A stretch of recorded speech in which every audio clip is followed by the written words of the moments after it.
மழைநீர் சேகரிப்பு என்பது மழை பெய்யும் போது வரும் நீரை சேகரிக்கணும். நம்மளுக்கு தேவைப்படும் போது அதை எடுத்து பயன்படுத்தி மழைநீர் சேகரிப்பு. இது எப்படி செயல்படுதுன்னா, மழை பெய்யும் போது மழை வீட்டின் கூறிலிருந்து மழைநீர் சேகரிப்பு தொட்டி இல்லாட்டி நிலத்தடி நீரிருப்பு குழியிலேயே சேகரிக்கப்படுகிறது. நம்மளுக்கு எப்போ தேவையோ அப்போ அந்த நீர் எடுத்து பயன்படுத்திக்கிறது.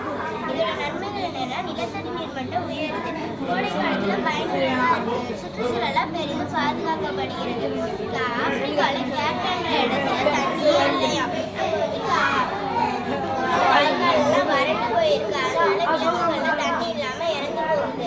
அங்கெல்லாம் கவர்மெண்ட்லேருந்து அவங்களுக்கு 1 ரூபா தண்ணி கொடுக்குறாங்க. நம்ம ஒரு நாளைக்கு 3 லிட்டர் கொடுக்குறோம், 3 லிட்டர் குடிக்கணும். கவர்மெண்ட் அவங்களுக்கு 1 லிட்டர் தான் கொடுக்குது. அதனால நம்ம எல்லார் வீட்லேயும் மழைநீர் குழி செய்யணும். அது எப்படி செய்யறதுன்னா, 2 அடிக்கு குழி வெட்டி அதில் சின்ன சின்ன ஜல்லி போட்டு அது மேலே மணல் போடணும். அது மேலே தண்ணி போட்டு